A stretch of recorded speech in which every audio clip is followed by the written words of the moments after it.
So I was at this year's Gamescom and I thought, hey, how about we do a small Pokemon X and Y video.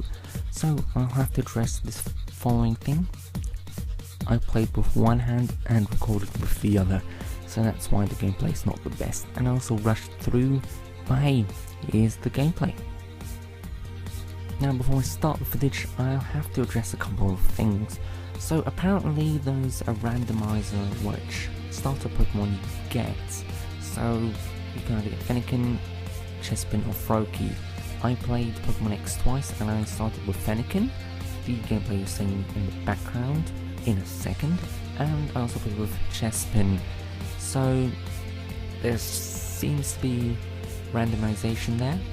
Second thing, somehow I didn't get to ride the Go-Go. I just couldn't get on it, but I did manage to do it in the second try. He's easily actually hop onto it and you can play with two hands, and to get off you just press the B button. I didn't battle any trainers, but there were a couple of trainers. I think one was called Serena, who had a Gabite, and you could also see Tierno, which is going to be one of your pals, I guess, in the story itself. You can also see little Pokemon, you know, jumping around. I saw Litleo, I can confirm that.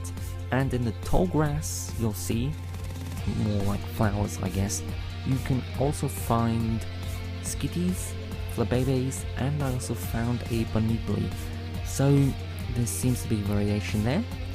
And that's all I'm going to say for the time. I hope you enjoy the content.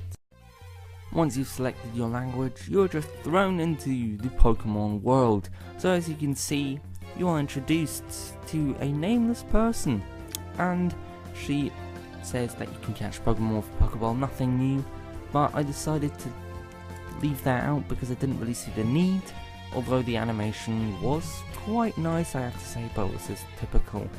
3 strikes and then the Pokemon is caught. As you can see, the first Pokemon you encounter is Pikachu. I encountered Pikachu and it's, you know, like a Pikachu as it always has been, but I do like the camera angles that have been introduced into this new generation for the 3DS. We did see quite nice camera angles last generation in Pokemon White, Black, Pokemon White 2, Black 2, but the 3DS does step it up so much that it's just beautiful. I do like the camera angles. And what I was quite confused about is that you cannot check your stats. You can only restore, but you can't check the stats, the moves, so I didn't know which items the Pokemon were carrying. Probably Fennekin had a item to boost its fire attacks, I'm just gonna presume. But as you just saw, the fainting animation is brilliant, and also that the grass under it pans in, so it does look pretty fluent. Now for some reason I could not ride the Go-Goat because I was controlling with one hand and recording with the other. Now the many people that you're seeing walking around are actually trainers, so I could have battled them. I did battle them the second time I played it, but I didn't see the need to do it there because I already heard that battling the trainers was just not really much to see, just pretty much a waste of time. That's what many people told me. But as you can see, this camera angle changed completely when you went towards the flowers. So in this area I encountered a Flabébé, but you can also encounter Skitties and Boniblis. That's what I've encountered until now. So like I said, played it twice. Flabébé, Bonibli and Skitty. That's every Pokemon I've seen there. No more, no less. But they're on level 15 to 20, 19, round about that. The highest Pokemon I encountered was Skitty level 18. So quite interesting there. But I do like the animation that every Pokemon has for its own move. For example, I'll use Tail Whip right there. And I do like that it jumps around and whips its tail. I do like that. I do like that a lot. And also, it does look very fluent. They're not just, you know, doing nothing. You can see Fennekin's tail waggle a bit. I do like that. I do like it a lot. And as you can see, every Pokemon has its own fainting animation. I do like that. It's very nice. Also, there were a couple of Pokemon running around, and at the top you can see Tierno and Elitleo, but I couldn't be bothered to go through the maze because it would have been a waste of time. So, the man in the white jacket, Professor Sycamore. So, he's like, oh well, how about you get his Mewtwo? Well, that escalated quickly, yes, it did quite a lot. So then, he challenged you to a battle. With 3 Pokemon. He starts off with a Crobat, then moves on to the Chandelure, and then a Dragonite. All of the Pokemon on level 100, which was quite nice. So now I'm going to show you the lower screen right there, so you can see how the Mega Evolution looks like.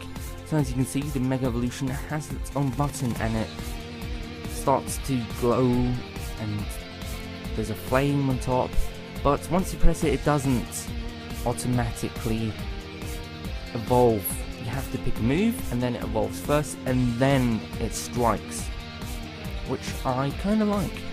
And if you can see it quite faintly at its stats, it has, instead of a changed name, a small little emblem, which is quite nice, so you don't have this huge long name. And I'll zoom into that emblem in a second. So as you can see, these minor changes that they've brought, for example that upper screen, how it just looks, you know, your Pokemon and the trainer's Pokemon, is amazing. I do like that. It just looks so much better. It feels like a Pokemon game, although it's changed quite a lot when it comes to the battle scenes. But they've always kept the structure, which is really nice. Obviously you always have these new items, and pretty much for the 6th generation they've pretty much done everything right. They've, you know, put it up a notch when it comes to expectations, and also fulfilled these, which was great at Gamescom. They did, you know, show that they were capable of keeping the Pokemon genre series alive in a way that it changed a bit, but not too much. So we defeat the Professor, and he then tells us a tiny bit more about the Mega Evolution. He makes a prediction: you'll find more Pokemon that can Mega Evolve. Now let's go to Pokemon World.